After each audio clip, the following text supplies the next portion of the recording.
तो कहानी शुरू 4 जून 1987 से होती है, जहाँ पर हम एक लड़के को देखते हैं। उसके अंदर एक शैतानी आत्मा आई हुई थी। वहाँ पर फादर, जिनका नाम गैब्रियल था, वो उस लड़के का इलाज कर रहे थे। वो आकर उस लड़के के अंदर आए हुए शैतान से पूछते हैं, तुम कौन हो? जिस पर वो कहता है कि मैं एक डीमन हूँ। फादर गैब्रियल उससे उसका नाम भी पूछते हैं, पर वो डीमन अपना नाम नहीं बताता। फादर कहते हैं कि इस लड़के का पीछा छोड़ दो, और पिक जो वो वहाँ पर लाए हुए थे कहते हैं कि अगर तुम सच में डीमन हो तो मुझे इसके अंदर जाकर दिखाओ। वो डीमन ऐसा ही करता है, उस लड़के के अंदर से निकलकर पिक के अंदर चला जाता है। ऐसा होते ही फादर गैब्रियल उस पिक को गोली मार देते हैं और डीमन भी भाग गया था और वो लड़का भी ठीक हो जाता है जिसके अंदर पहले डीमन था। यहाँ पर ये बात तो साफ थी कि फादर गैब्रियल बहुत ही माहिर प्रीस्ट थे। इसके बाद चर्च की काउंसिल में एक मीटिंग होती है जिसमें फादर गैब्रियल को बुलाया गया था। वहाँ पर सभी फादर गैब्रियल से पूछते हैं कि 4 जून को तुमने उस लड़के का एक्सॉर्सिज्म क्यों किया, उसके अंदर से डीमन को क्यों निकाला, जबकि तुमने किसी की इजाजत भी नहीं ली। फादर सबसे कहते हैं वो दरअसल कोई एक्सॉर्सिज्म नहीं था, बल्कि उस लड़के को दिमागी बीमारी थी। वो ऐसा समझ रहा था कि उसके अंदर डीमन का असर है, पर ऐसा कुछ नहीं था। यहीं पर मीटिंग में एक फादर कहते हैं कि जरूरी नहीं हर इंसान के अंदर डीमन हो। हमारे पास जो भी केसेस आते हैं वो ज्यादातर दिमागी बीमारी के बारे में होते हैं। बस कुछ ही केस ऐसे होते हैं जिनमें हमें डीमंस का सामना करना पड़ता है। यहाँ पर फादर गैब्रियल उसकी बात सुनकर गुस्से में आ गए थे। वो कहते हैं तुम आखिर चाहते क्या हो? तुम यही चाहते हो कि मैं अपने ओहदे से हट जाऊं? वो कहते हैं इस तरह की बात करके तुम सभी फादर्स की पोजीशन को खत्म करना चाहते हो। तभी यहाँ पर एक फादर गैब्रियल के केस में मरी हुई एक लड़की का जिक्र करता है। गैब्रियल को इस बात पर और ज्यादा गुस्सा आ गया था। वो इस मीटिंग को छोड़कर चले जाते हैं। इसके बाद अगले सीन में हम एक लड़की जूलिया को देखते हैं जो अपने छोटे बेटे और बेटी के साथ अमेरिका से स्पेन आ रही थी। असल में 1 साल पहले जूलिया के हस्बैंड की मौत एक कार एक्सीडेंट में हो गई, जिसमें उसका छोटा बेटा भी उस वक्त अपने डैड के साथ था। जूलिया का बेटा हेनरी उस एक्सीडेंट में तो बच गया, मगर उसके हस्बैंड की मौत हो गई। उस वक्त से हेनरी ने बोलना बंद कर दिया था। वो बोलता ही नहीं था। अब क्योंकि इनका कमाई का कोई जरिया नहीं था, तो इसलिए जूलिया अपने हस्बैंड के खानदानी घर की मुरम्मत करवाकर उसे बेचने आई थी, ताकि उसे बेचकर इन्हें पैसे मिल जाएं। इसलिए कुछ दिन के लिए इन्हें यहीं पर रहना था। पर यहाँ पर जूलिया की बेटी को बिल्कुल अच्छा नहीं लगता, क्योंकि वो यहाँ पर रहना ही नहीं चाहती थी। अब जब जूलिया अपने घर में आई थी तो यहाँ पर इसकी मुलाकात एक फादर एस्क्यूबेल से होती है, जो कि इस घर का ख्याल रखा करते थे। वो उससे कहते हैं कि अगर कोई भी जरूरत हुई तो आप मुझे बुला सकती हैं। यहाँ पर जूलिया की बेटी चारों तरफ जब देख रही थी तो उसे दीवार पर एक सिंबल निशान नजर आता है, जो कि एक बड़े चर्च का था। तभी उस दीवार में दरार आने लगी थी, जिससे जूलिया की बेटी डर जाती है और वहाँ से चली गई थी। अब ऐसा ही निशान वहाँ पर इनके घर में जो वर्कर्स काम कर रहे थे उनमें से एक को नजर आता है। जब ये गौर करती है और दीवार के अंदर आग जलाकर देखने की कोशिश करते हैं तो वहाँ पर एक जोरदार धमाका होता है, क्योंकि वहाँ पर सल्फर गैस थी, जिस वजह से ये हादसा हुआ था। और इस हादसे की वजह से बाकी के वर्कर्स ने भी काम करने से मना कर दिया था। जब ये सब चल रहा था तो वहाँ पर जूलिया का बेटा हेनरी अजीब अजीब हरकतें करने लगता है। उसे न जाने क्या हो गया था, उसने अब बोलना भी शुरू कर दिया था। जब जूलिया उसे देखने जाती है तो हेनरी के अंदर एक डीमन की आवाज बोल रही थी। वो अपने मुंह के ऊपर एक कट भी मार लेता है। यहाँ पर दरअसल जो वर्कर काम करने आया था उन्होंने आग जलाकर अनजाने में किसी खतरनाक डीमन को आजाद कर दिया था, जिसने बेचारे हेनरी को अपने काबू में कर लिया। हालांकि हेनरी को जूलिया हॉस्पिटल भी लेकर जाती है, जहाँ पर डॉक्टर उसे ये बताते हैं कि वो बस अपने डैड की मौत के सदमे में है, इसलिए उसे दिमागी डॉक्टर की जरूरत है। डॉक्टर जूलिया को एक इंजेक्शन भी देती है और कहती है कि हेनरी अगर काबू से बाहर हो तो तुम उसे ये इंजेक्शन लगा देना, जिससे वो बेहोश हो जाएगा। जूलिया को डॉक्टर की बातों पर यकीन नहीं आ रहा था, इसलिए वो मदद के लिए फादर एस्क्यूबेल के पास जाती है। फादर जैसे ही हेनरी को देखने अंदर जाते हैं तो उसके अंदर का डीमन फादर को उठाकर बाहर फेंक देता है। अगले सीन में हम फादर गैब्रियल के साथ उनके हेड को देखते हैं। हेड फादर गैब्रियल को स्पेन जाने का कह रहे थे। हेड उसे हेनरी के बारे में बताते हैं। कहती है कि यहाँ पर एक फैमिली है जिसे तुम्हारी मदद की जरूरत है, और उस जगह की वजह से चर्च ने भी बहुत मुसीबतों को देखा है, इसीलिए तुम्हें जाकर उस बच्चे को बचाना होगा। उसके अंदर बहुत ही खतरनाक डीमन है, तुम जो भी करना सोच समझ कर करना।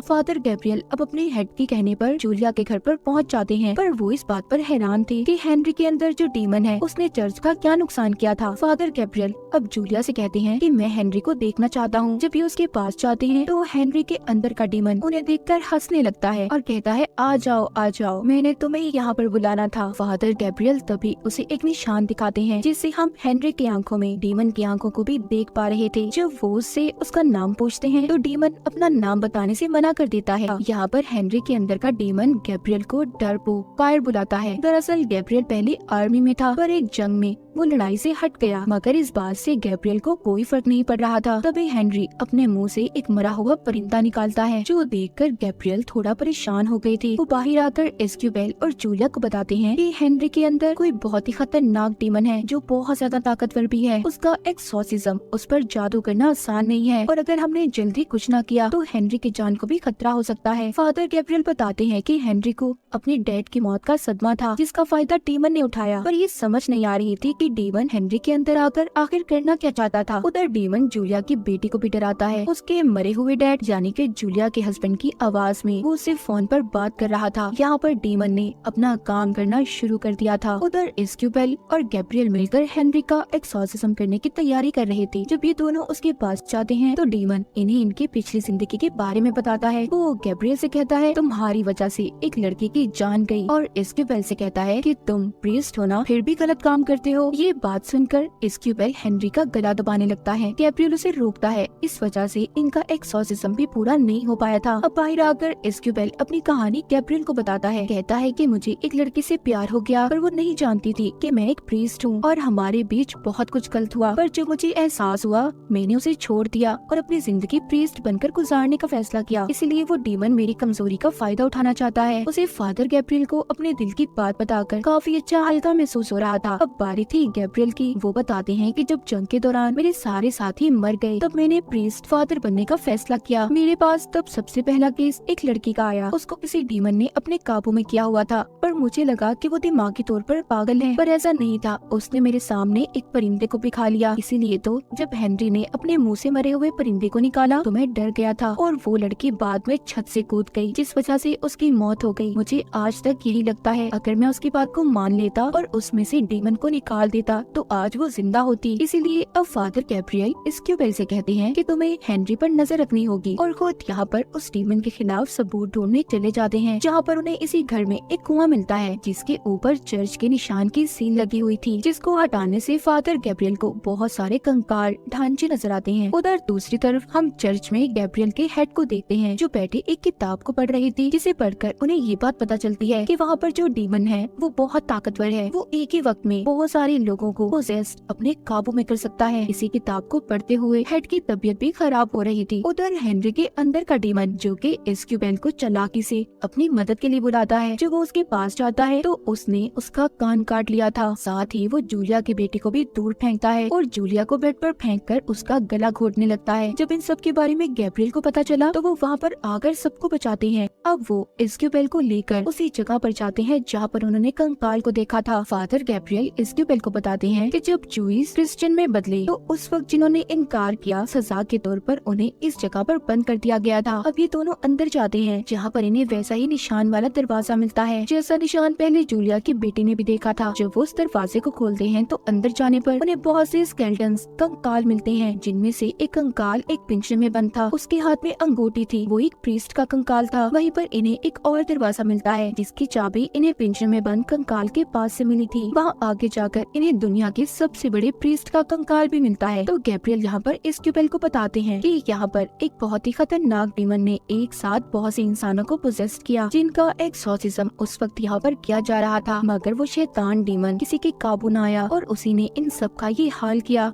जब सबको उस शैतान डीमन के बारे में पता चला तो इस जगह को ऐसे ही बंद कर दिया गया, और हेनरी के अंदर जो डीमन है वो भी यही लगता है। तो सोचो वो कितना खतरनाक होगा। वो डीमन हेनरी के अंदर सिर्फ इसलिए आया था ताकि वो फादर गैब्रियल के अंदर जाकर चर्च और गॉड के नाम पर उससे बुरे काम करवाए। इसलिए अब वो गैब्रियल के अंदर आना चाहता था। गैब्रियल यहीं पर एक किताब पढ़ता है, जिससे उसे पता चलता है कि दुनिया में हर जगह ऐसे ही खतरनाक डीमन पाए जाते हैं, जिनमें से ये डीमन भी एक ही है, जिसका नाम भी अब गैब्रियल को पता चल गया था। जब डीमन को ये बात पता चलती है कि फादर गैब्रियल को उसका नाम पता चल गया है, तो वो तो जैसे पागल सा हो गया था। इसीलिए वो अब हेनरी की बहन को भी पोजेस करने की कोशिश करता है। जब जूलिया अपनी बेटी को बचाने आती है तो वो उसकी बेटी को दूर फेंककर अब अब जूलिया को मारने की कोशिश कर रहा था। तभी जल्दी से जूलिया की बेटी उस इंजेक्शन को उठाकर हेनरी को लगा देती है जो डॉक्टर ने दिया था, जिससे वो अब बेहोश हो गया था और इस तरह जूलिया की जान बच जाती है। तभी ये लोग हेनरी को वहाँ पर बांध देते हैं और सभी प्रेयर करके उसका एक्सॉर्सिज्म करना शुरू करते हैं। अब यहाँ पर डीमन इन्हें अपनी असली ताकत दिखाता है। वो जूलिया की बेटी को पोसेस कर लेता है जो देखते ही देखते छत की सीलिंग पर चढ़ गई थी। वो जूलिया को मारने की भी कोशिश करता है। डीमन गैब्रियल से कहता है कि अगर तुम मेरे सामने अपने घुटने टेक दोगे तो मैं सबकी जान को छोड़ दूंगा। गैब्रियल जब सबकी जान खतरे में देखता है तो वो डीमन की बात को मान गया था, जिससे वो डीमन सबकी जान को छोड़ देता है। इस बात का फायदा उठाकर स्क्यूबेल जूलिया और उसके बच्चों को जल्दी से यहाँ से जाने का कहता है और खुद यहीं पर रुककर फादर गैब्रियल की मदद करने का फैसला करता है। अब डीमन हेनरी को छोड़कर फादर गैब्रियल के अंदर आ गया था। फादर खुद को फांसी लगाकर अपनी जान देना चाहते थे क्योंकि वो जानते थे कि डीमन पता नहीं उससे क्या क्या गलत काम करवाएगा, पर डीमन ऐसा नहीं करने देता। गैब्रियल को खून की उल्टी आ रही थी, इसीलिए ये अब उसी एक्सॉर्सिज्म वाली जगह पर जाकर खुद को जलाकर मारने की कोशिश करते हैं। इसी बीच स्क्यूबेल भी वहाँ पर पहुँच गया था जो मंत्र पढ़कर एक्सॉर्सिज्म को शुरू करता है, पर तभी उधर डीमन उसके सामने उसी लड़की को ले आता है जिससे स्क्यूबेल प्यार करता था। वो लड़की खून में नहाई हुई थी, वो उसे मारना शुरू कर देती है। उधर दूसरी तरफ गैब्रियल के सामने भी डीमन उसी लड़की को लाकर खड़ा कर देता है जिसकी गैब्रियल की वजह से मौत हुई थी। स्क्यूबेल यहाँ पर उस लड़की के सर पर जब क्रॉस का निशान रखता है जिससे उसका जिस्म फट गया था, अभी गैब्रियल को भी देता है। इस तरह वो लड़की भी गैब्रियल से दूर हो गई थी, जिसके बाद दोनों स्क्यूबेल और गैब्रियल मिलकर एक्सॉर्सिज्म को शुरू करते हैं और उस डीमन को उन्होंने हेल यानी कि नर्क में भेज दिया था। वहीं पर गैब्रियल की हेड की तबीयत भी ठीक हो गई थी। वो अब दोनों को बुलाकर शाबाशी देते हैं। तभी वहाँ पर एक और फादर आते हैं जो बताते हैं कि अभी भी 199 जगह ऐसी हैं जहाँ पर ये शैतानी डीमन पाए जाते हैं, तुम्हें जाकर इन्हें खत्म करना होगा।